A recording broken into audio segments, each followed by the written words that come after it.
সাক্ষী আর নিখিল যমজ ভাই বোন হলেও তারা ছিল একেবারেই আলাদা। সাক্ষী ছিল চরম ফাঁকিবাজ আর ডেয়ারিং টাইপের মেয়ে, অন্যদিকে নিখিল ছিল একেবারেই সহজ সরল তবে স্কুলের টপার স্টুডেন্ট। এতদিন তারা পাশাপাশি স্কুলে পড়লেও এবার তাদের স্কুলে শুরু হতে যাচ্ছিল কো এডুকেশন, অর্থাৎ এখন থেকে ছেলেমেয়েরা সব একসাথেই পড়াশোনা করবে। এবার এই কোয়েড স্কুলে তাদের সাথে কি কি হতে চলেছে চলুন সেটাই দেখে আসা যাক আজকের গল্প কোয়েডে। এই গল্প আপনাদের মনে করিয়ে দিবে স্কুল লাইফের কথা, টিচারের বকুনি থেকে শুরু করে বন্ধুদের সাথে আড্ডা আর প্রথম প্রেমের সেই অনুভূতি, সবই রয়েছে আজকের গল্পে। চলুন তাহলে আর দেরি না করে মূল গল্প শুরু করা যাক।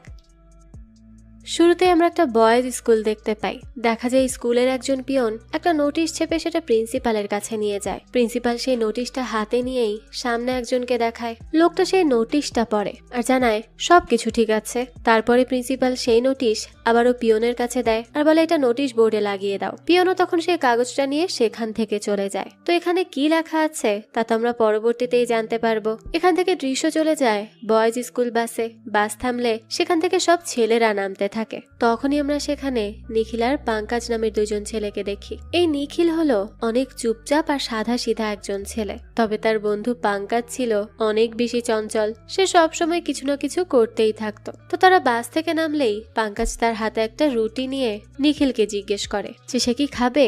সেই রুটিতে একদম বেশি করে মাখন ভরে নিয়ে এসেছে। নিখিল এসব শুনেও কিছুই বলে না। পাঙ্কাজ তখন রুটিটা মুখে দিতেই যাবে তখনই পাশ থেকে কেউ একজন ধাক্কা দিয়ে রুটিটা ফেলে দেয়। এই দেখে তো পাঙ্কাজ প্রচন্ড রেগে যায়। সে কত শখ করে রুটিটা খেতে গেল আর সেটা নাকি পড়ে গেল। তাই যে তাকে ধাক্কা দিয়েছে সে তাকে সাথে সাথে ডাক দেয় আর বলে সে কি দেখে চলতে পারে না নাকি, কি করলো সে এটা। তখনই ছেলেটা পেছন ফেরে আর তাদের সামনে আসে। সেরপর পাঙ্কাজকে বলে কি হয়েছে।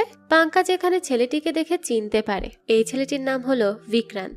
এই ছেলেগুলো খুব শয়তান। এরা সবসময় স্কুলের বাকি স্টুডেন্টদেরকে ভয় দেখাতে থাকে, সবসময় সবাইকে বুলি করে বেড়ায়। তাই তাকে দেখে পাঙ্কাজ আর কিছুই বলে না, সে একদম চুপ হয়ে যায়। কিন্তু ওই ছেলেটা তো আর থামে না, সে তো সাথে সাথে এসে তার কলার ধরে বসে। এটা দেখে নিখিল নরম সুরে ছেলেটিকে ছেড়ে দিতে বলে, কিন্তু ছেলেটা তখন নিখিলের উপর রেগে যায়। এদিকে নিখিলকে তোতলিয়ে কথা বলতে দেখে সেটা নিয়েও মজা নেয় ছেলেগুলো। নিখিল তো তখন বেশ লজ্জা পাচ্ছিল, সে তো কিছু বলতেই পারছিল না। ঠিক তখনই আমরা সেখানে নিখিলের বোন শিখাকে আসতে দেখি। তাকে দেখে সবাই তার দিকে অবাক হয়ে তাকায়। এদিকে শিখাকে আসতে দেখে নিখিল আর পাঙ্কাজ আরো ভয় পায়, কারণ তারা খুব ভালো করেই জানে যে শিখা কাউকে ছেড়ে দেবার মতো মেয়ে না।